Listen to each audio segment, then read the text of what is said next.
যদি কোরআন হাদিস থেকে দলিল দিয়ে প্রমাণ করাতে পারে 27-এর রাত্রিটাই শবে কদর, সেই মৌলবীর জুতোর মালা পরে পশ্চিম বাংলায় আমি বয়ান করব। শুধু আপনার গ্রামে নয়, আমার গ্রামেও পালন করে 27-এর রাত্রি, মসজিদে ভিড় হয়। যারা একদিনও তাহাজ্জুদ পড়ে নাই, 27-এর রাত্রি বলছে তাহাজ্জুদ পড়ব। তো একদিন নামাজ পড়ে যদি 1000 রাকাত পেয়ে যাস, যারা 5 ওয়াক্তে পড়লো তারা কি দোষ করলো বে? বুঝতে পারেননি? তাহলে তো মাতালু জান্নাতে যাবে বাপ। কেন? কোরআন বলছে ইন্না আনজালনাহু ফি লাইলাতুল কদর ওয়া মা আদরাকা মা লাইলাতুল কদর লাইলাতুল কদরি খায়রুম মিন আলফি শাহর। হে নবী, আমি এমন একটি রাত্রি দান করেছি যে রাত্রি ইবাদত করলে 1000 মাস অপেক্ষা বেশি নেকি পাবে। জোরে বলুন সুবহানাল্লাহ। 1000 মাস তার থেকেও বেশি নেকি তার নামায় আমলে দেওয়া হবে। ওই রাত্রিটা যদি 27-এর রাত্রি হতো, তাহলে আমরা হুজুররা মসজিদে ইমামতি করতাম, মসজিদে ইমাম রাখতে দিতাম। তালা মেরে রাত, 1 রাত নামাজ পড়বি, পুরো বৎসর নামাজ পড়ার দরকার নাই, 1 রাতের ইমাম রাখবো, খালি 27-এর রাত্রে সারা রাত পড়ে নেবো, 1000 মাসের পেয়ে যাব, জান্নাত রেডি। বুঝতে পেরেছেন না পারেন? শুনেলেন?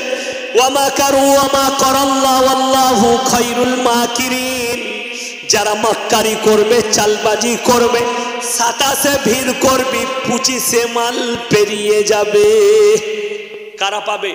যারা 365 দিন ঈশান নামাজ জামাতের সঙ্গে পড়েছে, যারা পাঞ্জেগানা নামাজি, রমজানের 30টা দিন যারা তাহাজ্জুদ গুজার, যারা রোজ তাহাজ্জুদের নামাজ পড়েছে, তার জন্য শবে বারাত, তার জন্য শবে কদর। আপনারা বলুন, কেউ যদি শবে বরাতের রাত্রে নামাজ না পড়ে গুনাহ হবে? এ কথা বলেন না কেন? কোনো গুনাহ নাই, পড়লে অনেক নেকি আছে। জোরে বলুন সুবহানাল্লাহ।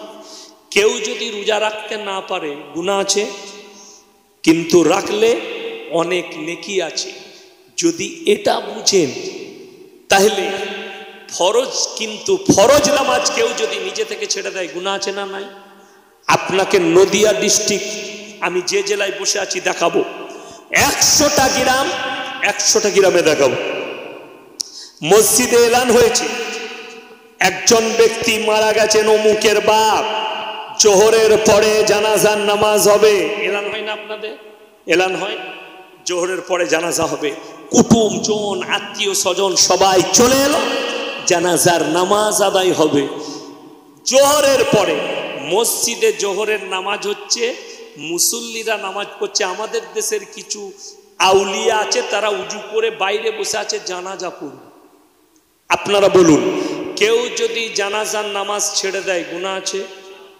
নিজে থেকে ছেড়ে দিলেও গুনাহ নাই। কি বুঝলেন? কি বললাম? কেউ যদি দাঁড়িয়ে থাকে আমি জানাজা পড়বো না, তার যদি মনে হয় আমি জানাজা পড়বো না, তার কিন্তু পাপ নাই, গুনাহ নাই, পড়লে কিন্তু নেকি আছে। আছে না নয়? ফরজে কিফায়া, নামাজের সূরাতে জানাজার মাইয়াতের উদ্দেশ্যে দোয়া, এটা ফরজে কিফায়া। এটা যদি না পড়ে গুনাহ নাই, কিন্তু কেউ যদি উজু করে মসজিদের বাইরে বসে ফরজ নামাজ কাজা করে, তার গুনাহ আছে না নাই? গুনাহ আছে। আমার ভাই, আপনি তো এটাই পুছলেন না।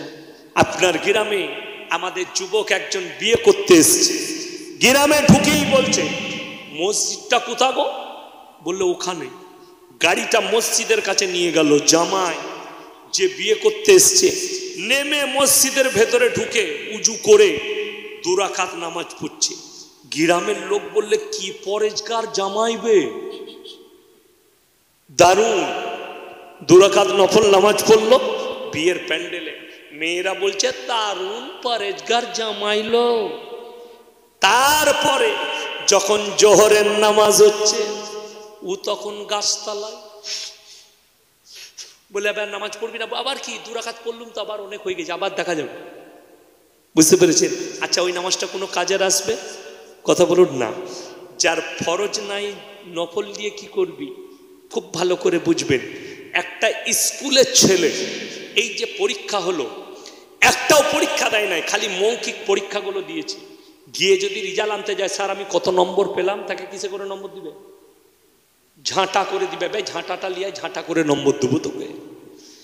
বাংলাও দেয়নি, ইংরেজিও দেয়নি, অঙ্কও দেয়নি, ভূগোলও দেয়নি, ভৌত বিজ্ঞানও দেয়নি, খালি মৌখিক পরীক্ষা দিয়েছে। সে কখনো পাশ করবে? তো কবরে যদি ফেরেশতারা জিজ্ঞেস করে নামাজ কি হলো, পড়তে পারি নাই। রোজা কি হলো, পেটে বাস্ত বলে রাখতে পারিনি। তবে শবে বরাতের রাতে ফুটি দিয়েছি। কি বলবে? রেডি হয়ে যা, তোকে হুতামাতে শেখ। কাবাব শেখা জানেন? কাবাব শেখা করবে। নফল দিয়ে করবি কি? তোর ফরজই নাই। যাদের নফলগুলো কাজে আসবে কাদের শোনো, যারা 5 ওয়াক্তের নামাজি, ফরজ ইবাদতে যাদের কমি হবে, ওই জায়গাগুলো আল্লাহ নফল দিয়ে পূরণ করে তাদেরকে মাগফিরাত করে জান্নাতে দিবেন। জোরে বলুন সুবহানাল্লাহ। আমার ভাই, আপনাকে দিন বুঝতে হবে।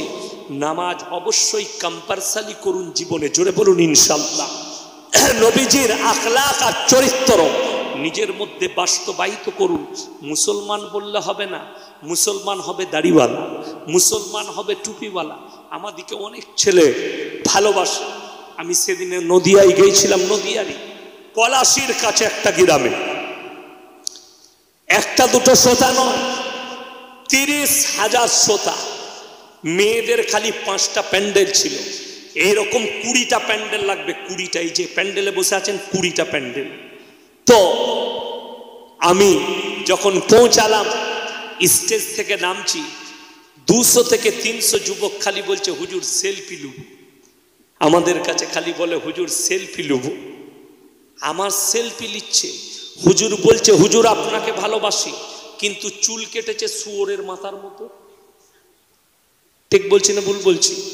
দুদিকগুলো চেটে দিয়েছে, ওপরটা এরকম তুলে দিয়েছে। আরে বাস্তব কথা বলছি।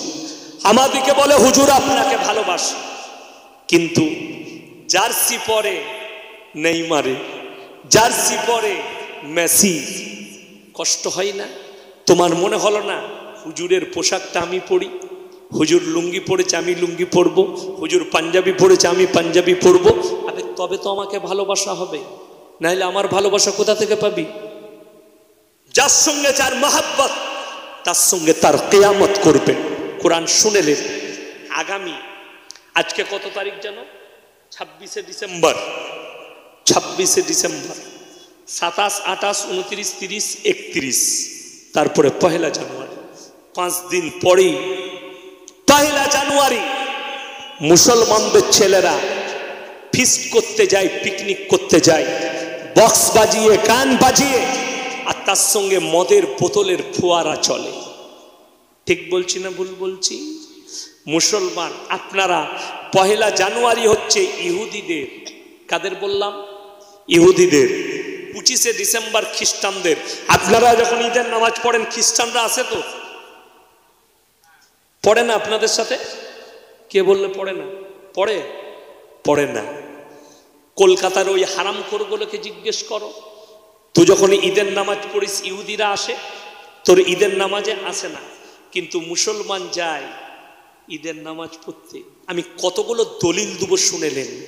যেমন আপনাকে বলি, আপনার এলাকায় হিন্দু মুসলিম আমরা সকলে মিলে মিলে বাস করি, তাই না? আল্লাহ সকলকে ভালো রাখুক। জোরে বলুন আল্লাহুম্মা আমিন। কিন্তু আপনি বলতে পারবেন আপনার এলাকা কোনো দাসদের বাড়ির ছেলের নাম আছে আব্দুর রহমান? কথা বলেন না কেন?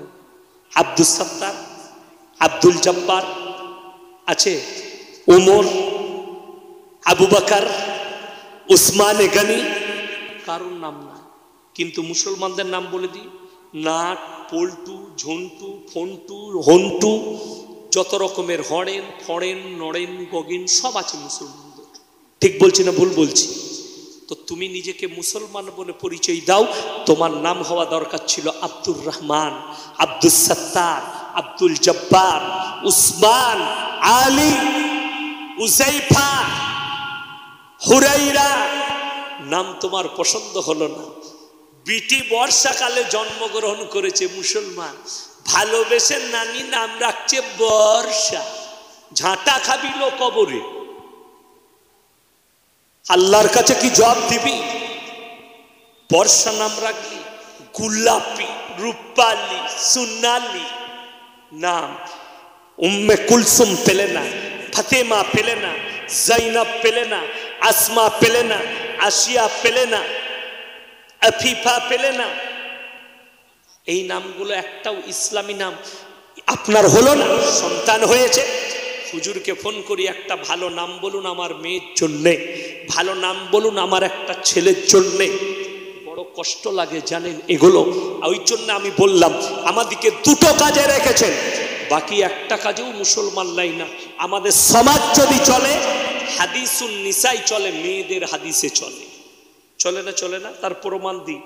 আপনাদের এখানে লোক মরে গেলে, স্বামী মরে গেলে মেয়েদের চুড়ি ভাঙে না? এ কথা বলেন না কেন? স্বামীর স্ত্রীর চুড়ি ভাঙে। আপনারা এতগুলো মৌলবি বসে আছে, জিজ্ঞেস করুন তো হুজুর চুড়ি ভাঙার হাদিস পড়েছেন? হ্যাঁ, ওই মৌলবি সে জিজ্ঞেস করুন এদিকে, চুড়ি ভাঙার হাদিস কোন মৌলবি জানে না। যেহেতু চুড়ি পড়াটাই হাদিসে নাই, তাহলে ভাঙাটা থাকবে কোথায়? আমি যদি বলি এই জায়গাটা আমার বাপের, তা আপনারা কি বলবেন? দলিলটা বার করে বলবেন না? বলবেন না? জায়গা আমার বাপের হবে তবে তো দলিল থাকবে।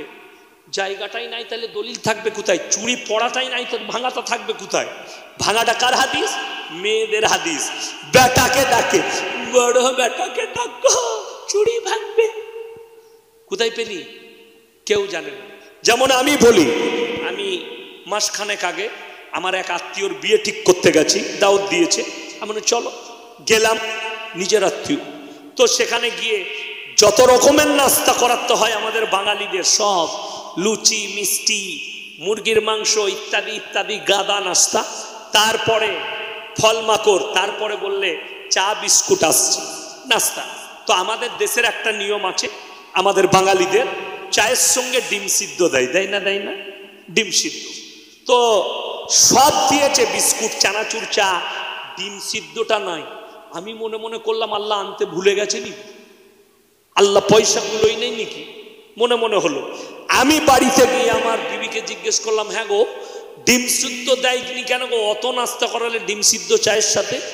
বলছে মেয়েরা বলে বিয়ের দিন থেকে ডিম সিদ্ধ দিলে বিয়ে ভেঙে যায়। আমি বললাম তোবা তোবা তোবা।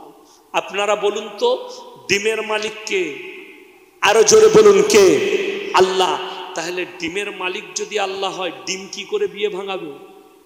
বুঝতে পারেননি কথাটা? ধোঁকাবাজি, প্রতারণা, সমাজে কুসংস্কার বলে এটাকে। শুধু তাই নয়, অনেক মেয়েরা জিলেপি দেয় না বলে প্যাঁচ লেগে যাবে। জিলেপির মালিক আল্লাহ। জিলেপিটা তৈরি করছে মিস্ত্রি, এবার যে তৈরি করেছে তার ঘরে তো আগে প্যাঁচ লাগবে। কথাটা বুঝতে পেরেছেন না পারেননি? যে কারিগর জিলেপি তৈরি করছে তার প্যাঁচটা আগে লাগবে না? লাগবে না? তো তার বউ পালালো না, তার বউয়ে প্যাঁচ লাগলো না, তোর ঘরে প্যাঁচ লেগে যাবে জিলাপি খেলে। বড় কষ্টের বিষয় কুসংস্কার। এগুলো থেকে সমাজকে বাঁচতে হবে আমার ভাই। এই কাজগুলো হচ্ছে বেদাত কাদেই ভাষাগুলো, বেদাত ভাষা। বিয়েতে শাদিতে হাতেতে মেয়েদের সুতো বাঁধে, এগুলো হারাম কাজ, শরীয়ত সম্মত নাজায়েজ কাজ। বিয়েতে রং খেলে, ইসলামে রং খেলা নাই, ইসলামে হাতে সুতো বাঁধা নাই, ইসলামে লগ্ন ধরা নেই, ইসলামে রং খেলা নেই, ইসলামে গায়ে হলুদ নেই। বড় কষ্ট লাগে। হলুদ আপনি যে কোনো দিন মাখতে পারেন। আমি বিয়ে করেছি কখন জানেন? কালকে বিয়ে, আমি সকালবেলায় 1 ঘন্টা ক্লাস করে তারপরে গাড়িতে চেপে গেছি বিয়ে করতে। 1 ঘন্টা ক্লাস করে গেছি, তারপরে বিয়ে করেছি। আমার নতুন পাঞ্জাবি ছিল, বার করলাম, পরলাম, চলে গেলাম। আমাদের দেশে বহু সিস্টেম। আমি একটা বিয়েতে, আমার ছাত্রর বিয়েতে যাচ্ছি, সুন্নত তরিকায় বিয়ে আমি সব করেছি। তারপরে দেখছি আমার গাড়ির ভেতরে বড় বড় 2টো ডাব আছে। আমার ডাব 2টো কে নিল রে? বললো ওর ভাই নিয়েছে। কেন? বলছে মারা উপোস থাকে, মেয়েদের বিয়ে পড়ানো হলে তারপরে মুখে পানি দেয়, ওর মায়ের জন্য ডাবগুলো লিয়েছে। আমরা তোদের ডাবের বীজ মারি আমরা কাটতো দেয়। আমি খেয়ে নিলাম। তারা এখন খুঁজে বেড়াচ্ছে ডাবের পানি কোথায় গেল। মানে ভাই কলের পানি খাওয়া। কোথায় পেলি নিয়মটা? কুসংস্কার। কে বলল যে মেয়ের বিয়ে পড়ানো না হওয়া পর্যন্ত মা বাবা কিছু খেতে পাবে না? কুসংস্কার এবং বেদাত কথা, এদিকে আল্লাহর কাছে জবাব দিতে হবে। কখনো এই ধরনের কথাগুলো মানবেন না। সবের মালিক সকলে বলুন কে? ভালো মন্দ, কল্যাণ অকল্যাণ, দুঃখ কষ্ট, হায়াত মওত সব আমার আল্লাহর হাতে। গোটা পৃথিবীর নিয়ন্ত্রণ আল্লাহর হাতে। তাইলে বিশ্বাস রাখবেন একমাত্র আল্লাহর প্রতি। মানুষের ক্ষমতাটা বলে দিই, তুমি যে জিনিসটা দেখে কুসংস্কার করছো, আজকে আমাদের বাড়িতে বরকত না থাকার কারণ তেলাওয়াত নেই। আজ থেকে আমি বলে যাব, মায়ের দিকে বলবেন কোরআন তেলাওয়াত করতে, জোরে বলুন ইনশাআল্লাহ। সকালবেলায় উঠে ফজরের নামাজের পরে যে বাড়িতে সূরা ইয়াসিনের তেলাওয়াত হবে, আগামী ফজর পর্যন্ত তোমার বাড়িতে মৃত্যু ছাড়া কোনো বালা মুসিবত আসবে না, জোরে বলুন সুবহানাল্লাহ। বা পুরুষরা মসজিদে পড়ুন, আসরের মাগরিবের পরে কিংবা এশার পরে যে বাড়িতে সূরা ওয়াকিয়া তেলাওয়াত হবে, আল্লাহ তার রুজিতে বরকত দেবে, জোরে বলুন সুবহানাল্লাহ। আজকে আমার বাড়িতে কোরআনের তেলাওয়াত নেই, আমার বাড়িতে নামাজ নেই, আমার বাড়ির মায়েদের তারবিয়াত নেই। আপনি বলছেন আমার বাড়িতে বরকত দরকার। আমার ভাই শুনেলেন। দ্বিতীয় নম্বর, সবাই হালাল মাল খাবো, জোরে বলুন ইনশাআল্লাহ। আজকে আমরা কষ্ট লাগে কি জানেন? আপনাদের গ্রামের মসজিদে কেউ কি মদ খেয়ে প্রবেশ করতে দিবেন? কথা বলেন না, মদ খেয়ে প্রবেশ করতে পাবে না। আমাদের দেশে মদ খেয়ে প্রবেশ করা হারাম। তাকে মারবে না গ্রামের মানুষ। গাঁজা খেয়ে প্রবেশ করতে পাবে না। কিন্তু আমাদের দেশে সুদ খেয়ে ফাঁস কাতারে নামাজ পড়তে পায়, ঠিক কিনা? সুদ খায় কিন্তু ফাঁস কাতারে নামাজ পড়ে। জুম্মার দিনে আতর লাগিয়ে টুপি পরে চলে গেছে, ফাঁস কাতারে তসবিহ করছে, কিন্তু সুদ খায়।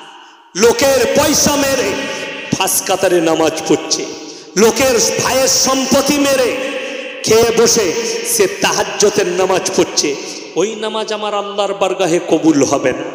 খাঁটি নামাজি হও, মুসল্লি হও, হারাম থেকে বাঁচো, হালালের পথে চলো। আমি বলে যাচ্ছি আল্লাহর কসম, হারামে বরকত নেই, হালালে বরকত আছে।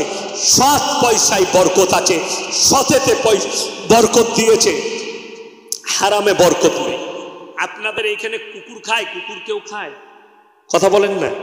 কুকুর খায় না। কুকুরে কটা করে বাচ্চা হয় বাবা বলুন না? 5টা 6টা 7টা করে বাচ্চা হয়, কিন্তু কুকুর কেউ খায় না। শুনেছেন এত কুকুর হয়েছে, জালগাড়ি করে ভরে গঙ্গায় ফেলতে হচ্ছে, এরকম কোনোদিন হয়েছে না? কেন? আল্লাহ হারাম করেছে, তার মধ্যে বরকত পাবে না, জোরে বলুন সুবহানাল্লাহ। শুয়োরের 12টা 14টা করে ছানা হয়। আমাদের দেশের একটা শ্রেণীর জাতি, তারা শুয়োরের মাংস খায়, বাকি কেউ খায় না। কিন্তু শুয়োরের মাংসে বরকত নেই, 12টা 14টা করে। আল্লাহ তার মধ্যে বরকত দেয়নি, হারাম করেছেন। মরা মাংস হারাম, প্রবাহিত রক্ত হারাম।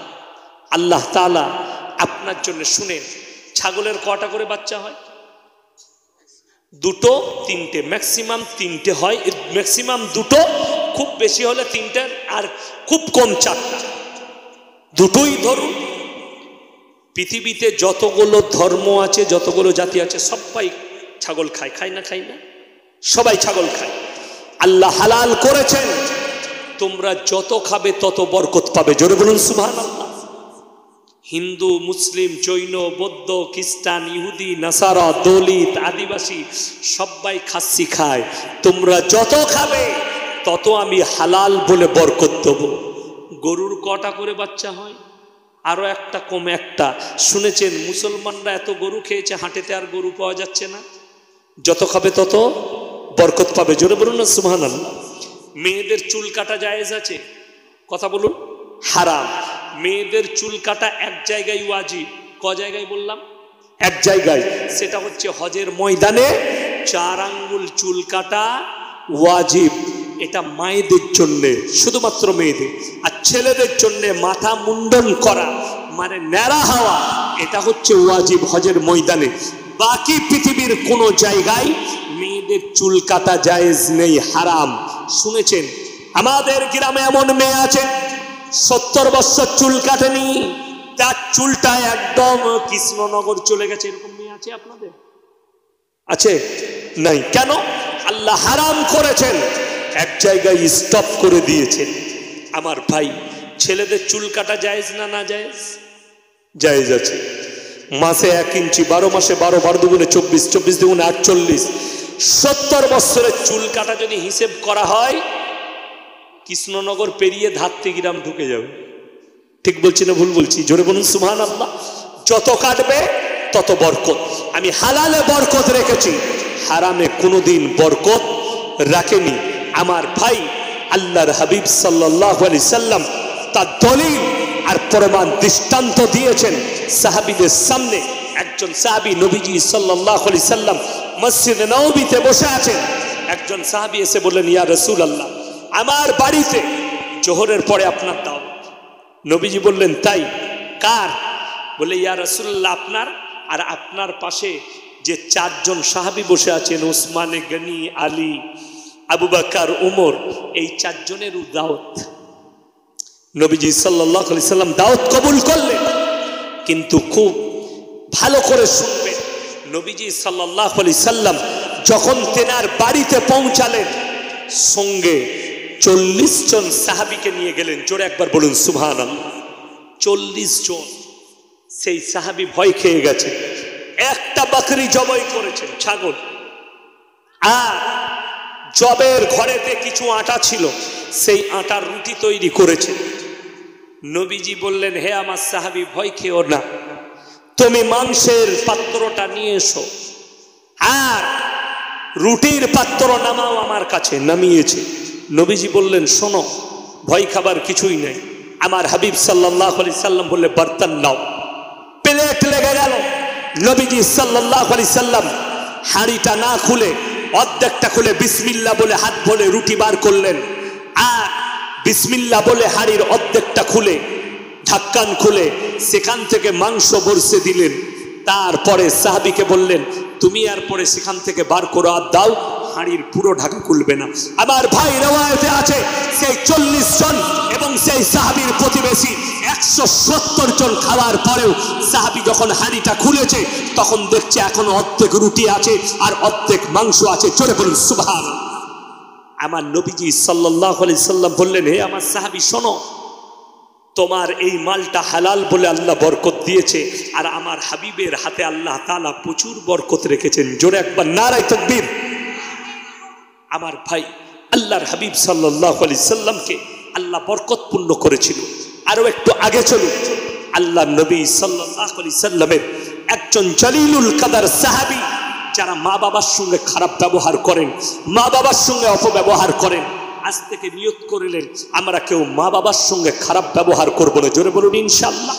যদি আমার কোনো হিন্দু ভাই, দলিত ভাই যদি কেউ শুনেন, তাদেরকেও অনুরোধ করব, তোমরা মা বাবার সঙ্গে খারাপ ব্যবহার করো না, তোমরা কখনো স্বর্গ পাবে না, নরকে যাবে।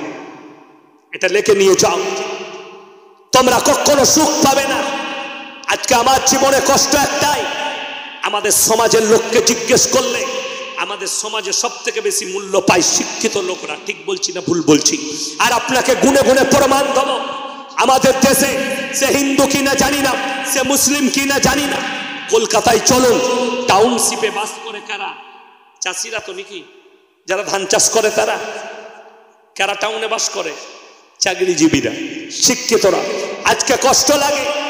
কলকাতার বৃদ্ধ আর বৃদ্ধাশ্রমে জিজ্ঞেস করো, কেউ ডাক্তারের মা, কেউ প্রফেসরের মা, কেউ আইপিএস এর মা, কেউ পুলিশ বড় বাবুর মা, নিজের বিবির চাপে মা আর বাবাকে বৃদ্ধ বৃদ্ধাশ্রমে রেখে এসছে। আমাকে যদি এই ভারতের মসনদে 24 ঘন্টা বস করায়, 24 ঘন্টার ভেতরে এই মাস্টারগুলোকে আমি ফাঁসির মঞ্চে ঝুলিয়ে দেবো, যাদের মা বাবা তাতে হিন্দু হোক আর মুসলিম হোক, জৈন হোক আর দলিত হোক আর আদিবাসী হোক, যে মা বাবারা খেটে দিন রাত করে তোমাকে পড়িয়ে ডাক্তার করেছে, তোমাকে পড়িয়ে মাস্টার করেছে, নিজের মাথার ঘাম ফেলে তোমাকে প্রফেসর করেছে, সেই হারামখোর প্রফেসর মা আর বাবাকে বৃদ্ধ বৃদ্ধাশ্রমে ঠাঁই দেয়। আর পার্লামেন্টে যারা বসে আছে, আমি অনুরোধ করব, এরা সব চোখ বন্ধ করে বসে আছে। সব থেকে প্রথমে এদের উপরে আইন জারি করে এদিকে বরখাস্ত করা দরকার ছিল, সাসপেন্ড করা দরকার ছিল। এরা শিক্ষিত নয়। কোরআন এদের জন্য বলেছে বালহুম আদাল, এরা চতুষ্পদ জন্তুর থেকেও খারাপ। কেউ রাগ করবেন না, আমি হক কথা বলে যাচ্ছি আমার ভাই। আর কোরআন বলছে, শোনো, যে তোমাদের মা বাবা ইম্মা ইয়াবলুগান্না ইনদাকাল কিবার আহাদুহুমা আও কিলাহুমা ফালা তাকুল লাহুমা উফ ওয়ালা তানহারহুমা ওয়া কুল লাহুমা কাওলান কারীমা। তোমাদের মা বাবা যখন বৃদ্ধকালে আর বৃদ্ধাক্যে পৌঁছাবে, তোমরা এমন করে খিদমত করো যেমন তোমাদের শিশুতে লালিত পালিত করেছে। আরে ভুলে যাই ওই প্রফেসর, তুমি মনে করো এ ডাক্তার, তুই মনে মনে কর তুই যখন হোস্টেলে পড়তিস তোর মা হাতে করে পিঠে বানিয়ে দিয়েছে, মুরগির মাংস রান্না করে দিয়েছে। আমার শোনা আছে হোস্টেলে তাকে একটু দিয়ে এসো। তোর বাবা কষ্ট করে বাসে চেপে গিয়ে সাইকেলে করে গিয়ে তোকে দিয়ে এসছে খাবার, আর সেই বাবার স্থান দিলি বৃদ্ধ আশ্রমে, সেই মায়ের স্থান দিলি বৃদ্ধাশ্রমে। আমাকে যদি 24 ঘন্টা বস করাই প্রধানমন্ত্রীর পদে, আমি চ্যালেঞ্জ দিলাম এরা কেউ দেশে পাস করার যোগ্য থাকবে না, ধরবো আর ফাঁসির মঞ্চে ঝুলাবো। চ্যালেঞ্জ, এরা ফাঁসির মঞ্চ ছাড়া আর কিছু পাবার যোগ্য নয়। ওই মা বাবারা বৃদ্ধ বাধ্য আশ্রমে চোখের পানি ফেলায়। হে আমার মুসলমান যুবকেরা, 5টা বেটাকে লালিত পালিত করে পালন করেছে, বুকের রক্তকে পানি করে তোমাকে মানুষ করেছে। রমজানুল মুবারকের মাস, 5টা বেটা ভোরের বেলায় গরম ভাত রান্না করে বিবির সঙ্গে ছেলেকে নিয়ে সাহরি খাচ্ছে, আর বুড়ো মা বাপ এক কানে বসে ঠান্ডা ভাত দিয়ে সাহরি খাচ্ছে। মায়ের চোখ দিয়ে টপ টপ করে পানি পড়েছে। সেই মায়ের আল্লাহর কসম করে বলছি, তুমি যদি কাবা ঘরের গ্লাভস ধরে কাঁদো আর কাবা ঘরে 5 কাতারে নামাজ পড়ো, আল্লাহর কসম সেই মায়ের চোখের পানি, আল্লাহর কসম তুমি জান্নাত তো দূরের কথা, জান্নাতের খুশবু পর্যন্ত পাবে না। তুমি যদি কাবা ঘরে 5 ওয়াক্তের নামাজ পড়ো আর মা বাবার সঙ্গে অপব্যবহার করো, আমার আল্লাহর নবী তার জন্য সিফারিশ করবেন না যারা মা বাবার সঙ্গে খারাপ ব্যবহার করেছে। আমার নবীজি মেম্বারে বসে আছেন, এত কাঞ্চের নবীজির চোখ দিয়ে হাউ হাউ করে পানি, দাড়ি মুবারক ভিজে গেছে, আঁচল মুবারক ভিজে গেছে। এ আমার মুসলমান যুবকরা ভালো করে শোনো, নবীজি বসে আছেন, সব ভিজে গেছে। সাহাবীরা বললেন, ইয়া রাসূলুল্লাহ, আপনার চোখে এত পানি, আপনি কাঁদছেন। নবীজি মাথা নিচু করে বললে, হে আমার সাহাবী, আমার মা আমিনার কথা মনে পড়ে গেছে। জোরে বলুন সুবহানাল্লাহ। আমার মা আমিনার কথা মনে পড়ছে। নবীজি আওয়াজ দিলেন সাহাবীদিকে, আইনা সাত্তাসিনিন, আইনা সাত্তাসিনিন। मैं जब 6 साल का था, আমি যখন 6 বছরের শিশু, আমার মা আমিনার সাথে আমি রাস্তায় সফর করছি। একটা জায়গার নাম হচ্ছে মাকামে ইবুয়া। কি বললাম? মাকামে ইবুয়া, সবাই মনে রাখবেন। আমার মা আমিনা তখন সেই জায়গায় এসে ইন্তেকাল করেছেন। সকলে বলুন ইন্না লিল্লাহি ওয়া ইন্না ইলাইহি রাজিউন। আমার ভাই আল্লাহর হাবিব সাল্লাল্লাহু আলাইহি সাল্লাম বললেন, আমি তখন 6 বছরের শিশু, আমার মা আমিনা ইন্তেকাল করে গেছে। ওখানে বিসমিল্লাহ,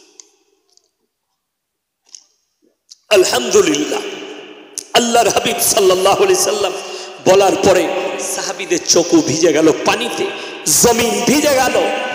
আমার নবী বিশ্ব নবী বললেন, হে আমার সাহাবীরা শোনো, আমার মাকে যখন দাফন করা হচ্ছে, मैं कब्र से लपट गया, আমি কবরটাকে জড়িয়ে ধরেছি। কেউ যেন আমার হাতটা ধরে টানছে আর বলছে, তোমার আম্মা জানার কোনোদিন দুনিয়াতে ফিরবে না। ইমামে বুখারী রাহমাতুল্লাহ আলাইহি হাসিয়ার মধ্যে এই কথা লিখতে লিখতে ইমাম বুখারীর চোখও ভিজে গেছে। জোরে বলুন সুবহানাল্লাহ। ইমাম বুখারী লিখছেন, চোখও ভিজে গেছে ইমাম বুখারী রাহমাতুল্লাহ আলাইহি। আমার যুবক ভাইয়েরা, আল্লাহর হাবিব কাঁদলেন আর বললেন, আমার হাতটা ধরে কেউ যেন জানছে আর তোমার মা আর কোনোদিন দুনিয়াতে ফিরবে না।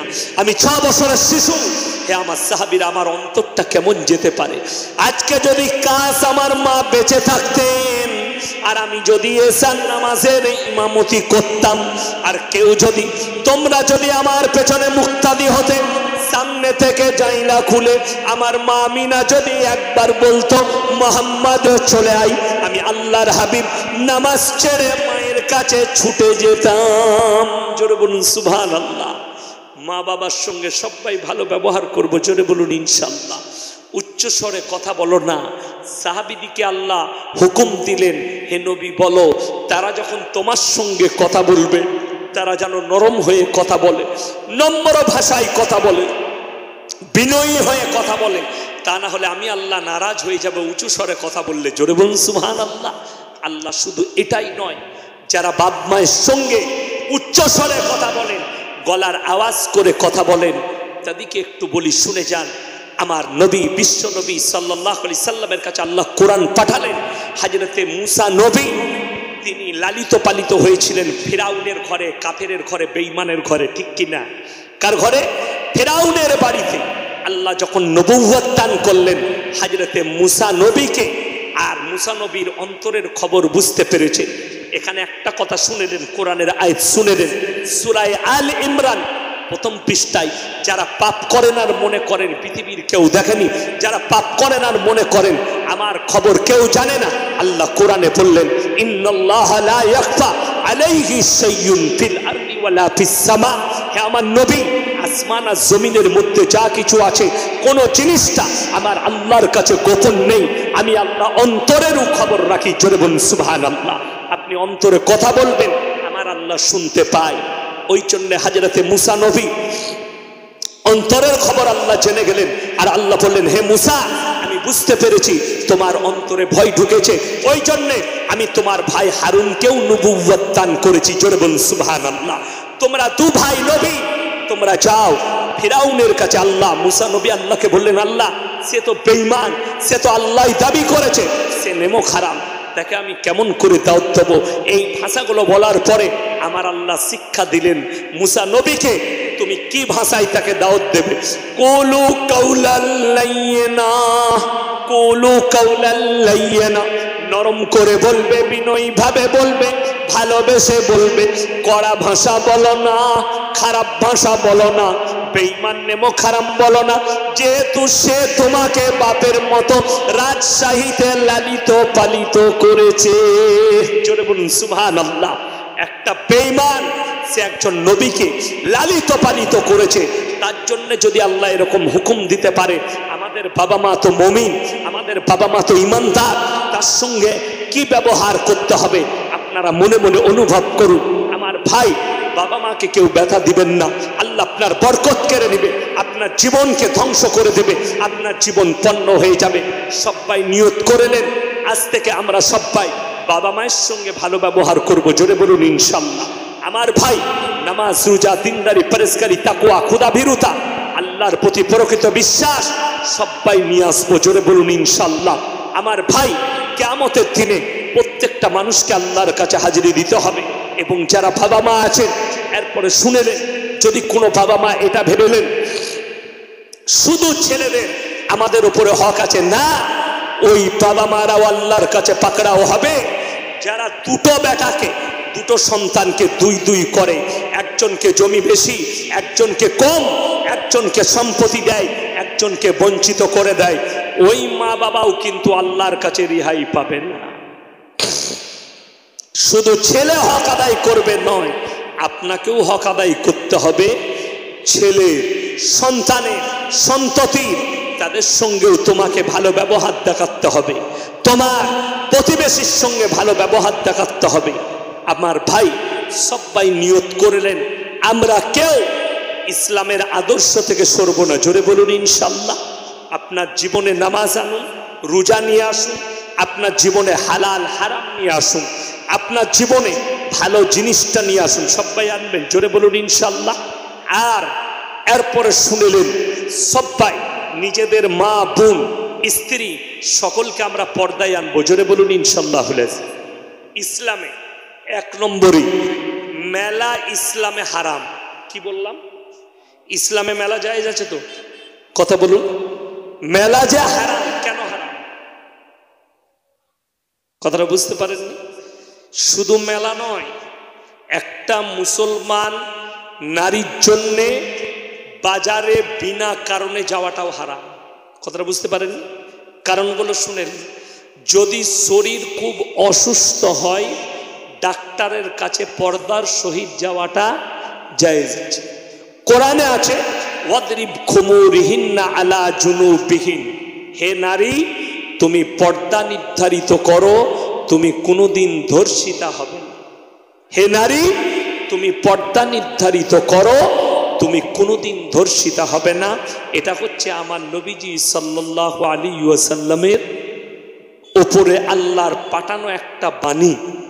ওয়াজরিব খুমুরিহিন আলা জুনুবিহিন, আল্লাহ কোরআনে বললেন চলুনের পরে।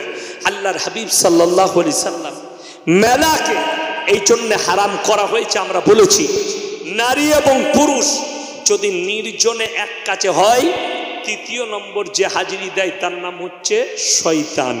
কোরআনে সূরা ইউসুফে আছে, ইন্না শাইতানা লিল ইনসানি আদুউম মুবিন।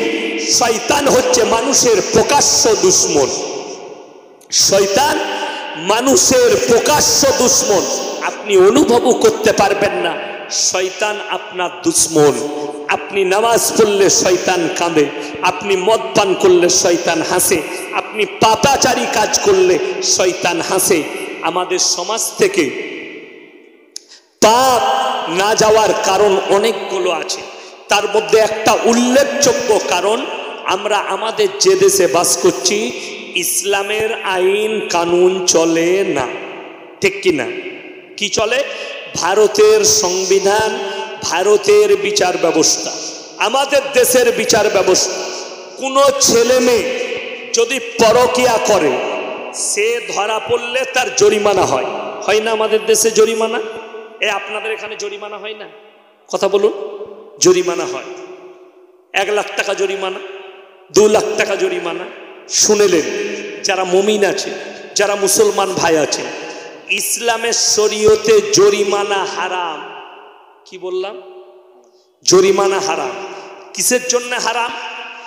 জরিমানা করলে সেই পাপকে উৎসাহ দেওয়া হলো। এক্সাম্পল, উদাহরণ দিচ্ছি। আমি 20 কোটির মালিক, ধরেলেন আমি একটা মেয়েকে ধর্ষণ করলাম, আপনারা গ্রামে ডেকে আমার বিচার করলেন, সালিসি সভা বসিয়ে দিয়ে বললেন তোমার 2 লাখ টাকা জরিমানা। এই 20 কোটি মালিকের জন্য 2 লাখ টাকাটা হচ্ছে 2 টাকার মতো। ঠিক কিনা? 2 টাকার মতো। আমি কালকে আবার চেষ্টা করব অন্য একটা মেয়েকে ধর্ষণ করার, টাকা আমার কাছে কোনো ব্যাপার না, আবার দিয়ে দেবো, আবার অসুবিধা কি আছে? ওই জন্যে আমিরুল মুমিনিন হযরতে উমরে ফারুক রাদিয়াল্লাহু তাআলা আনহু তিনি বললেন আমার সন্তানকে গাছে বাঁধো। বললে কেন? এটা তো আপনার সন্তান। হ্যাঁ আমিরুল মুমিনিন। অন্যায় করেছে তো কি হয়েছে? বললে এই জন্যই বাঁধো, এর থেকে বড় অন্যায় করতে চাইবে, এ চাইবে আমি গভর্নরের ছেলে, আমি রাজার ছেলে, আমি এর থেকে বড় অন্যায় করব। ওই জন্য একে কুড়া মারো, আগামীতে যেন গুনাহ করার আর সুযোগ না পাই, পাপ করা। জোরে বলুন সুবহানাল্লাহ। আমাদের দেশে যদি এমপির ছেলে ধর্ষণ করে ছাড় পেয়ে যায়, এমএলএর ছেলে ধর্ষণ করলে ছাড় পেয়ে যায়। আমি কোনো রাজনৈতিক বক্তা নয়, আমি আপনাদেরকে খালি কোরআন বুঝাচ্ছি আর ইসলাম বুঝাচ্ছি, কথা প্রসঙ্গে বলছি। আমার ভাই একটা কথা মাথায় রাখবেন, ইসলামে এই জন্য জরিমানা নাই, কোরআনে আছে কেউ যদি জিনা করে, ওই জন্য জিনা শুনেলেন ওয়ালা তাকরাবুজ জিনা ইন্নাহু কানা ফাহিশা ওয়া সাআ সাবিলা। ব্যভিচার করা তো দূরের কথা, যে রাস্তায় ব্যভিচার হয় সে রাস্তার ধারে পাশে যাতায়াত করো না। শুধু তাই নয়, আল্লাহর নবীর হাদিস, যে রাস্তা দিয়ে চলবে সে রাস্তায় চললে যদি ব্যভিচারের ভয় থাকে, পাপের ভয় থাকে, জিনার ভয় থাকে, সেই রাস্তা দিয়ে তোমরা যাতায়াত করো না। তার মানে বলে দিই, এখানে একটা জিনিস শুনে নেন, মেলাতে মেয়ে ছেলে অবাধে মিলামিশা করে না? করে না? একসাথে ছেলে মেয়ে ঘুরে না? ঘুরে না? ঘুরে। নদিয়া, মুর্শিদাবাদে, মালদায় দেখছি বেশিরভাগ জলসায় মেলা বসে। বসে না? বসে না? গাদা ছেলে মেয়ে সেখানে অবাধে ঘুরে বেড়াচ্ছে। তো আমাদের মতো হুজুরকে নিয়ে যদি দোয়া করে, কটা হুজুর জড়ো করবেন? এখানে যত না দোয়া হবে তার থেকে বেশি পাপ ওখানে হবে। ঠিক বলছি না ভুল বলছি? ইসলাম ওই জন্য নিষেধ করেছে। ছেলে মেয়ে যদি এক কাছে হয় শয়তান হাজিরি দেবে। মেলাতে কি হয় ঘটনা বলে দিই, একসাথে ছেলে মেয়ে চলছে, যারা যুবক থাকে শয়তান বলে দেবে হাত চালিয়ে এরকম করে মেরে দিয়ে পালিয়ে গেল। ঠিক বলছি না ভুল বলছি? চিমটি কেটে দিয়ে পালিয়ে গেল, না হলে ধরা পড়ে গেলে দ্বন্দ্ব হলো, মারামারি হলো, অনেক কিছু হলো। বাস্তব কথা বলছি, 24 পরগনায় এক জায়গায় জলসায় ছিলাম, আমি যখন স্টেজ থেকে নেমেছি সেই ছেলেটাকে মারধর চলছে। কেন? যেখানে মেলা বসেছে সেখানে মেয়েদিকে নিয়ে টানাটানি করেছে। দোষটা তার নাই, দোষটা হচ্ছে ওখানকার কমিটি দিকে আগে বেরিয়ে সুজিয়ে সোজা করতে হতো যে হারামখোর মেলা বসতে দিলি কেন। বড় কষ্ট লাগে। ইসলামের শরীয়তে যে কোনো নোংরামি হারাম, গান বাজনা হারাম। আল গিনাউ মিন মাজামিরিশ শয়তান, গান হচ্ছে শয়তানের বাঁশি, সেখান থেকে বাঁচো। মুসলমানরা, পহেলা জানুয়ারি তোমার নয়, 25শে ডিসেম্বর তোমার নয়, 14ই ফেব্রুয়ারি তোমার নয়, পহেলা এপ্রিল তোমার নয়। কোরআনে আছে গায়রিল মাগজুবি আলাইহিম ওয়ালাদ-দাল্লিন। মাগজুব মানে ইহুদি আর দল্লিন মানে নাসারা। এই দুটো দলই পদভ্রষ্ট এবং এদের যারা অনুসারী হবে তারাও পদভ্রষ্ট হয়ে যাবে। এদের যারা অনুসারী হবে, ঈদ আপনি পালন করুন, পহেলা মহররম পালন করুন। আরে পহেলা মহররম আরবি মাসের 1ম তারিখ না 1ম তারিখ নয়? 1ম তারিখ। তো সেই দিনে রান্না বান্না করে খান, ভালো মন্দ, অসুবিধা কি আছে? আরবির 1ম তারিখ 10ই মহররম বিরিয়ানি করে খান, কোনো অসুবিধা নেই। কে মানা করেছে আপনাকে? কিন্তু কষ্ট লাগে, দুঃখ লাগে। আপনি জিজ্ঞেস করুন, আমাদের দেশে দেখবেন আমরা জুলুস বার করি 12ই রবিউল আউয়াল, করি না? করি না? আপনারা যারা এখানে বসে আছেন না, আমি এক্ষুনি মোবাইল থেকে প্রমাণ দেবো। আমার বর্ধমান টাউনে জুলুস বেরিয়েছে, বর্ধমান টাউনে। কিসের? নবীজির মহাব্বতে, আশিকে রসুল, নবীজির মহাব্বতে জুলুস বেরিয়েছে। জুলুস মানে তো কি হবে? লা ইলাহা, সকলে বলো লা ইলাহা ইল্লাল্লাহ মুহাম্মাদুর রাসূলুল্লাহ, নারায়ে তাকবীর, আল্লাহু আকবার, সুবহানাল্লাহ, আলহামদুলিল্লাহ। এটা হবে জুলুসের আওয়াজ। আপনাকে প্রমাণ দেবো, বড় গাড়ির ওপরে 4খানা ডিজে বক্স লাগিয়ে হিন্দি ডিজে গান চালিয়ে ড্যান্স করছে 12ই রবিউল আউয়ালে। আমার নবীজি মদিনায় শুয়ে শুয়ে কষ্ট পাবে যে এরা কার উম্মত, এরা কার সাথ দিচ্ছে। আল্লাহর কসম করে বলছে, ওগুলো আশিকে রসুল, এগুলো শয়তানের রসুল, ওগুলো শয়তানের অনুসারী। আল্লাহর রসুলের অনুসারী নয়, শয়তানের অনুসারী হয়। আমার কাছে প্রমাণ আছে। তুমি নামাজি হলে তোমার জোহরের নামাজ হবে, তোমার আসরের নামাজ হবে। শুনেলেন যারা বলে নামাজ নিয়ে করবি কিবে, তারা হাদিসটা ভালো করে শুনবেন। বুখারী শরীফের হাদিস, নবীজি সাল্লাল্লাহু আলাইহি সাল্লামের শেষ জিন্দেগি, শেষ ওয়াক্তের নামাজ। দুজন সাহাবীর কাঁধে হাত রাখলেন, পাগুলো ছেঁচুড়ে ছেঁচুড়ে গেল, মসজিদে নববীর মধ্যে নিয়ে গিয়ে নবীজিকে দাঁড় করালেন। নবীজি নামাজ আদায় করলেন। জোরে বলুন সুবহানাল্লাহ। নবীজির নামাজ মাফ হয়নি, তোর নামাজ কি করে মাফ হয়ে গেল? নবীজি তো ওটাই প্রমাণ দিয়েছে যে নামাজ তোমার মাফ হবে না মৃত্যুকাল পর্যন্ত। আপনি যদি বসে না পড়তে পারেন, শুয়ে ইশারায় পড়বেন। জোরে বলুন ইনশাআল্লাহ। যদি ইশারায় না পারেন, আপনি হাতও লাড়তে পাচ্ছেন না, তখন চোখের মুখের ইশারায় পড়ে নিবেন। জোরে বলুন ইনশাআল্লাহ। তাও আমার আল্লাহ কবুল করবে যদি তুমি শুধু ইশারায় বলো, আল্লাহ আমি হাত পা লাড়তে পারিনি, আমি চোখের ইশারায় পড়ছি। আমার আল্লাহ সব কথা শুনেন, সব ভাষা বুঝেন। জোরে বলুন সুবহানাল্লাহ। ওই জন্যে আপনারা যে ভাষায় পারবেন আমার আল্লাহকে ডাকবেন। জোরে বলুন ইনশাআল্লাহুল আজিজ। আল্লাহকে কেউ ভুলবেন না। পরকালে মৃত্যু হবে, আল্লাহর কসম। যারা ভাবছেন হিসেব লাগবে না, যারা ভাবছেন আল্লাহ হিসেব কি করে নেবে, আপনার পাশে আমি দাঁড়াবো, কোরআন শুনিয়ে দিই কেমন করে দাঁড়াবো। পানিটা খুলে কেমন করে দাঁড়াবো এটা বলে দিই। আমার আল্লাহ রাব্বুল আলামিন কোরআনে বললেন, ইকরা কিতাবাক কাফা বিনাফসিকা আল-ইয়াওমা আলাইকা হাসিবা মান ইহতাদা ফাইন্নামা ইয়াহতাদি লিনাফসি ওয়া মান দাল্লা ফাইন্নামা ইয়াদিল্লু আলাইহা ওয়া লা তাজিরু ওয়াজিরাতুন বিজরা উখরা ওয়া মা কুন্না মুআযযিবিনা হাত্তা নাবাসা রাসূলা। বিসমিল্লাহ, আলহামদুলিল্লাহ।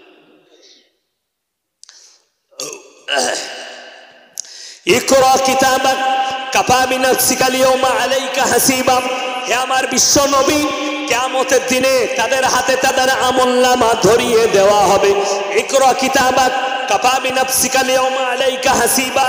তুমি পড়ো, নিজের হিসেব তোমরা নিজেরা দাও।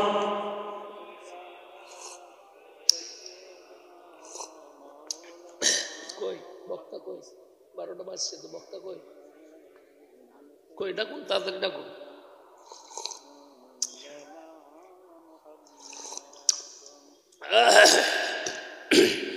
ইকরা কিতাবাক কাফা বিনাফসিকা আল-ইয়াওমা আলাইকা হাসিবা।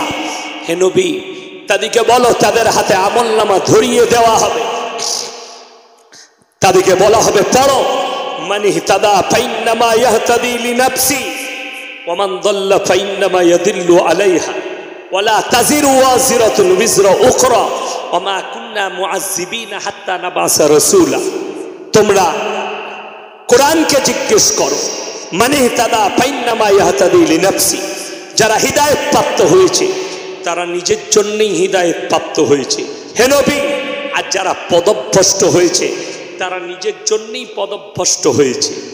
মান ইহতাদা ফাইন্নামা ইয়াহতাদি লিনাফসি ওয়া মান দাল্লা ফাইন্নামা ইয়াদিল্লু আলাইহা ওয়া লা তাজিরু ওয়াজিরাতুন বিজরা উখরা ওয়া মা কুন্না মুআযযিবিনা হাত্তা নাবআসা রাসূলা।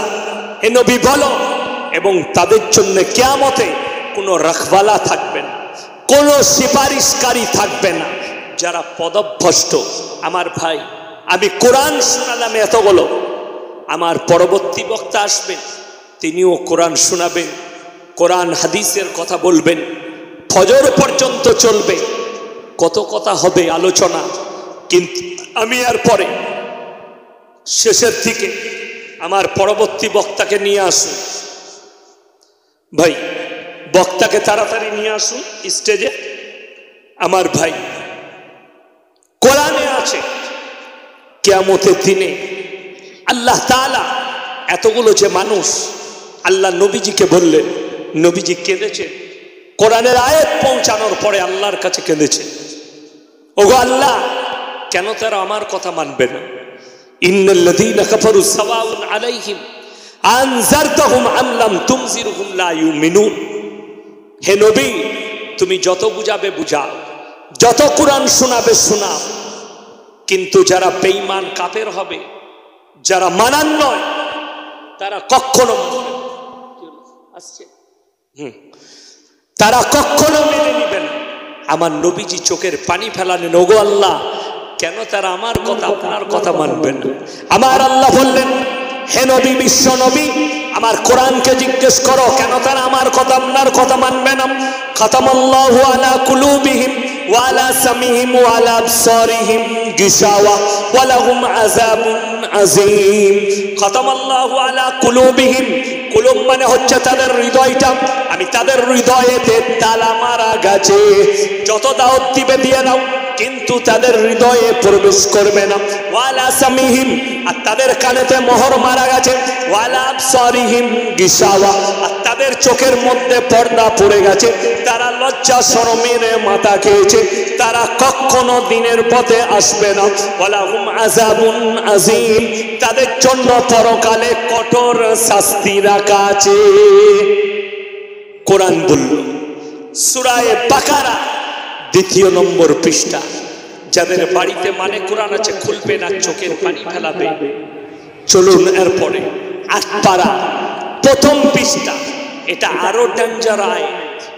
8 পারা 1ম পৃষ্ঠা 1ম আয়াত, ওয়ালাউ আন্নানা নাযালনা ইলাইহিমুল মালাইকা ওয়া কাল্লামাহুমুল মাউতা ওয়া হাশারনা আলাইহিম কুল্লা শাইইন কুবুলা মা কানু লিউমিনু ইল্লা আন ইয়াশা আল্লাহ ওয়ালাকিন্না আকসারাহুম ইয়াজহালুন। ওয়ালাউ আন্নানা নাযালনা ইলাইহিমুল মালাইকা, আমি যদি এদের কাছে ফেরেশতা পাঠাই, ওয়া কাল্লামাহুমুল মাউতা, আর যারা মারা গেছে তারা যদি কবর থেকে উঠে আসে, আর যদি বলে তোমরা ভালো কাজ করো, নেক কাজ করো, নেক আমল করো, এ আমার বিশ্ব নবী, তারপরেও যারা বেঈমান কাফের হবে, মানান নয়, তারা কখনো মেনে নিবে না। কোরআন আমি যদি ফেরেশতা পাঠাই, ওয়ালাউ আন্নানা নাযালনা ইলাইহিমুল মালাইকা, মালাইকা মানে হচ্ছে ফেরেশতা, আমি যদি এদের কাছে ফেরেশতা পাঠাই আর তারা যদি দাওয়াত দিতে থাকে, ওয়া কাল্লামাহুমুল মাউতা, আর যারা মারা গেছে কবরে চলে গেছে তারা যদি উঠে আসে, ওয়া কাল্লামাহুমুল মাউতা ওয়া হাসারনা আলাইহিম কুল্লা শাইইন কুবুলা মা কানু লিউমিনু ইল্লা আইয়াশা আল্লাহ ওয়ালাকিন্না আকতারহুম ইয়াজহালুন। হে নবী, তারপরও যারা বেঈমান নেমো খারাপ কাফের হবে তারা কখনো মেনে নেবেন না। আমার ভাই, ওই জন্য সবাই নিয়ত করে নেন, আজ থেকে সবাই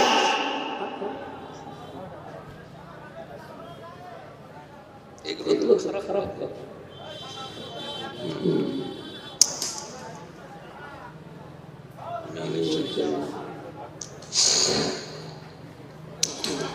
তাইলে একটা সময় আমি এখন এক ঘন্টা বলি,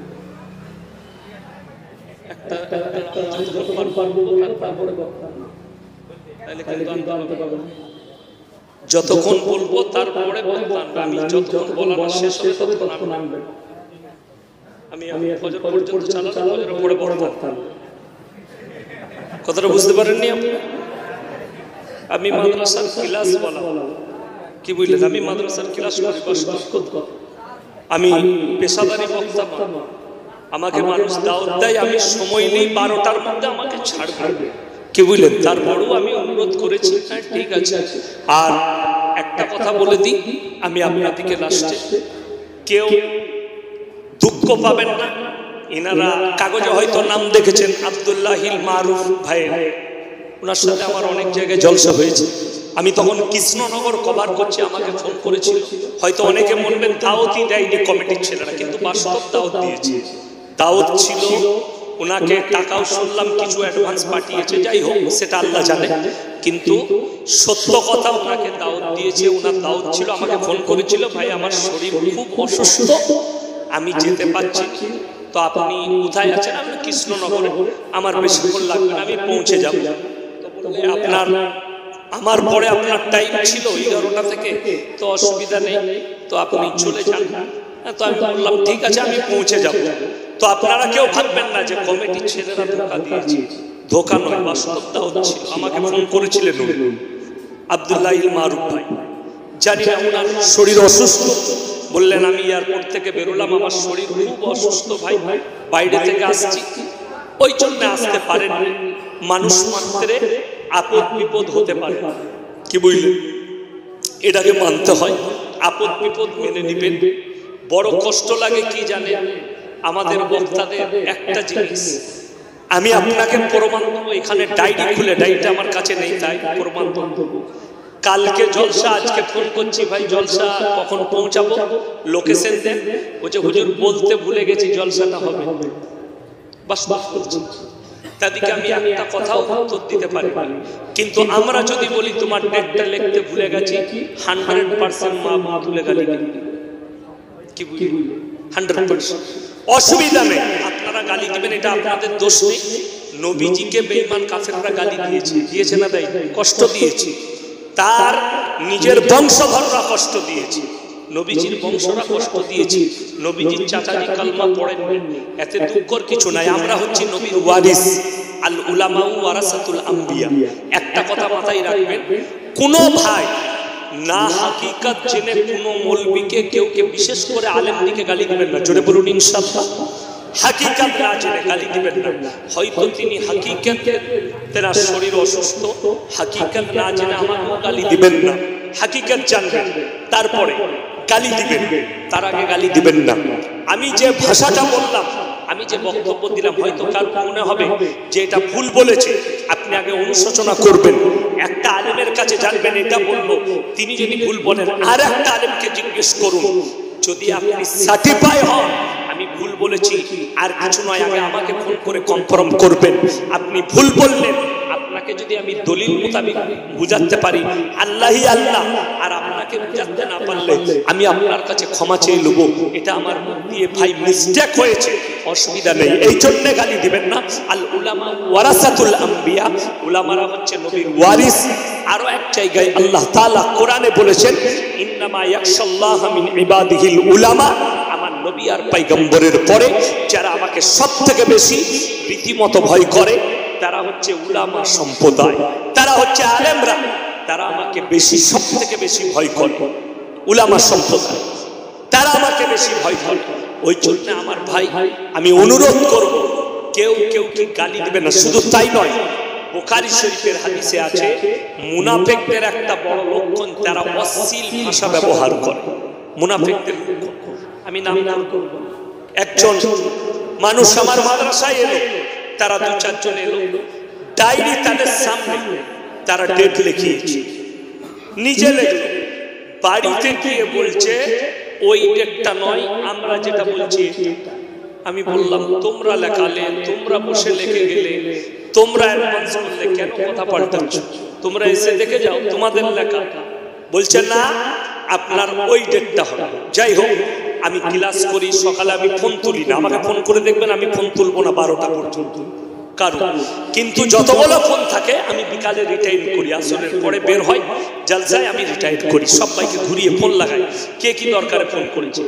তো আমাকে বাদ দিয়ে জানেন আমার আব্বা অত বড় আলেম, তাকে ফোন করে বলেছে বাপ বেটাকে বেঁধে পিটাও।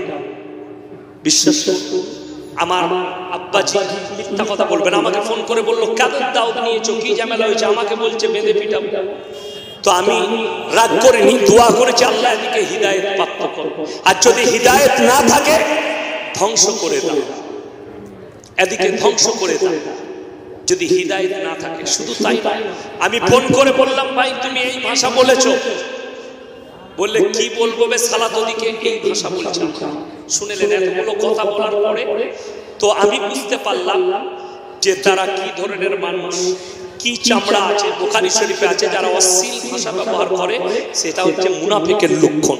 কি মুনাফিক দেখে গত কালকে ফোন করে বলছে হুজুর ছেলেটা একা তো মাথা নয়, গ্রামের লোক আছে, ও ভুলবশত আপনাকে গালি দিয়ে ফেলেছে, আমাদের দাওয়াতটা একটু ভাবুন না। আমি বললাম যে তোমাদের কি চামড়া গো, চামড়াটা মানুষের আছে, মানুষের চামড়া থাকলে তো আমাকে আর ফোন করতে না। বলেছে অ্যাডভান্স, আমি সঙ্গে সঙ্গে সেকেন্ডের মধ্যে রিটায়ার করেছি। আল্লাহর কাছে জবাব দিতে হবে, আমার কাছে প্রুফ আছে। অশ্লীল ভাষা ব্যবহার করেছে, কিন্তু সে হয়তো আমাকে অনেকে চিনে না। আমাকে যদি কেউ ভুল বুঝে কোনো জায়গায় খারাপ ব্যবহার করে, আমি বেঁচে থাকা কালীন তারা আর পাবে না, আমার মৃত্যুকাল পর্যন্ত। নদীয়ারই এমন জায়গা আছে, আমি নাম করব না, মিথ্যা করে গালি দিয়েছে আমার গ্রামে, আমার মাদ্রাসার কমিটির কাছে গিয়ে ঝামেলা করেছে যে হুজুর দাউদ নিয়ে আসেনি, অথচ কি বলেছে শুনেন, 10,000 টাকা নিয়েছে, 1 টাকারও প্রুফ এখনো পর্যন্ত আমার কমিটিকে দেখাতে পারেনি। আমি বলেছি যদি দেখিয়ে দাও টাকা পাঠিয়েছে অমুক অ্যাকাউন্টে, আমি 10 লাখ টাকা দেবো ইনশাআল্লাহ। এখনো পর্যন্ত প্রুফ দেখাতে পারেনি। নদিয়া ডিস্ট্রিক্ট, তাদের এলাকা মাথা ঠুকে পড়ে যাচ্ছে, কিন্তু আমি ইরাদা করেছি আমি বেঁচে থাকাকালীন ওই এলাকায় জলসা করলে আল্লাহ আমার উপরে নারাজ হবে। ওই গ্রামে মসজিদগুলো, যদি ওই গ্রামের মসজিদগুলো, ওইগুলোর মধ্যে কখনো একটা কথা মাথায় রাখবেন, নামাজি মুসল্লিদের দ্বারা কাজ হবে না। শুধু তাই নয়, দিনাজপুরের একটা আহলে হাদিসদের মাদ্রাসা, দিনাজপুরে দাওয়াত দিয়েছে, আমি জলসা করতে গেছি, জলসা করেছি 2 ঘন্টা, তারপরে কোনো কমিটির লোক দেখা করেনি, 1 টাকা আজও বুঝে পাইনি। আমি কেন প্রকাশ করছি? শুধু বক্তাদের দোষগুলো মানুষ প্রকাশ করে, সমাজের গুলো শুনে যান, সমাজ একটা শুনুন, সমাজ একটা জানুন। আজও পর্যন্ত টাকা নিইনি। তো আমি মনে মনে করি ওই মাদ্রাসাগুলো যেদিনে যোগী কিংবা মোদি ডজার দিয়ে ভেঙে দিবে, নেকি পাবে। আমার কাছে শুনেলে এইগুলোই হচ্ছে সমাজের কলঙ্ক। আমার ভাই রাগ করবেন না, আমি হক পথে চলনেওয়ালা লোক, আমাকে দাওয়াত দিবেন না আমার কথা যদি বরদাস্ত করার ক্ষমতা না থাকে। আমি মাদ্রাসাওয়ালা লোক, আমি মাদ্রাসার ক্লাস করি, ছাত্র তৈরি করি, আমার আখলাক আর চরিত্র দেখে আমার একটা ছাত্র তৈরি হবে। আমি যাকে তৈরি করব সে যেন আমার মতো বদ্দিন না হয়, আমার মতো ভালো হয়, একটা একটা বদ্দিন তৈরি না হয়, সে যেন আমার মতো ইলিম পায় যে লোকের কাছে হকটা পৌঁছাতে পারে। কোরআনে আছে, আমাকে যারা ভালো মৌলবি মনে করছেন তারা শুনেলেন, আমার মতো 100টা ইয়াসিন ধরা পড়বে, 100টা হুজুর ধরা পড়বে কিয়ামতের দিনে। কোরআনে আছে সূরা বাকারা, ইন্নাল্লাযীনা ইয়াকতুমুনা মা আনজালাল্লাহু মিনাল কিতাব ওয়া ইয়াশতারুনা বিহি সামানান কলিলা উলাইকা মা ইয়াকুলুনা ফি বুতুনিহিম ইল্লান নার ওয়া লা ইউকাল্লিমুহুমুল্লাহু ইয়াওমাল কিয়ামাতি ওয়া লা ইউযাক্কিহিম ওয়া লাহুম আযাবুন আলীম।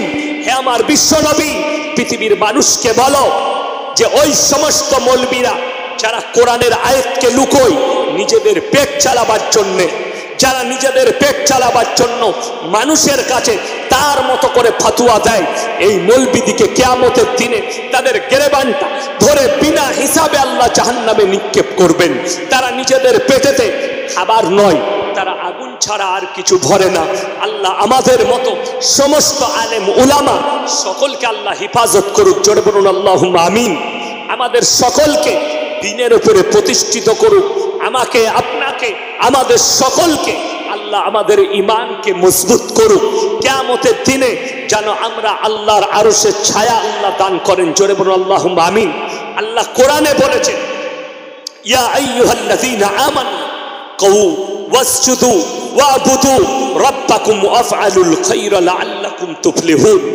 যারা মনে করে আমার ব্যবসায় বরকত হবে, কোনোদিন আমরা চিন্তা করেছি যে আমার ফজরের নামাজটা জামাতের সাথে হবে, আর নামাজের পরে আল্লাহকে বলবো, আল্লাহ তুমি আমার গুনাহগুলো মাফ করে দাও, আল্লাহ আমার কামায়ে বরকত দাও। আল্লাহ কোরআনে ওয়াদা করলেন, ইয়া আইয়ুহাল্লাযীনা আমানুর কাউ ওয়াসজুদু ওয়াবুদু রাব্বাকুম ওয়াফআলুল খায়রা লাআল্লাকুম তুফলিহুন। তোমরা আমার কাছে রুকু করো, আমার কাছে সিজদা করো, আমি আল্লাহ তোমাদেরকে কামিয়াবির রাস্তা দান করব। জোরে বলুন একবার সুবহানাল্লাহ। আল্লাহ আপনাকে কামিয়াবির রাস্তা দিবে যখন আপনি নামাজি হবেন, আপনি রুকু করবেন, আপনি সিজদা করবেন, তখন আল্লাহ আপনাকে কামিয়াবির রাস্তা দান করবেন। সকলে নিয়ত করুন, হাত তুলে বলুন, আজ থেকে 5 ওয়াক্তের নামাজি সকলে হব। জোরে বলুন ইনশাআল্লাহ। বিশেষ করে যুবক দিকে বলবো আর যুবতী দিকে বলবো, তোমরা নামাজি হও, বদ্দিন থেকে আল্লাহ হেফাজত করুক। আজকের রাত্রিকে আল্লাহ কবুল করুক, আজকের জালসাকে আল্লাহ কবুল করে নে। আজকের জালসা কমিটির জন্য আমি দোয়া দিয়ে যাচ্ছি অন্তরের অন্তরস্থল থেকে, এই ভাই দিকে নামাজি করুক, এই ভাইদের মেহনতকে আল্লাহ কবুল করুক, এদের জানে মালে আবরু ইজ্জতে আল্লাহ বরকত দেখ। জোরে বলুন আল্লাহুম্মা আমিন। ওয়া আখিরু দাওয়ানা আনিল হামদুলিল্লাহি রাব্বিল আলামিন। আসসালামু আলাইকুম ওয়া রাহমাতুল্লাহি ওয়া বারাকাতুহু। সবাই দরুদ শরীফ পড়ুন। আল্লাহুম্মা হ্যাঁ, খাবো বাইরের কিছু বসে। কই হুজুর এসছে? আচ্ছা,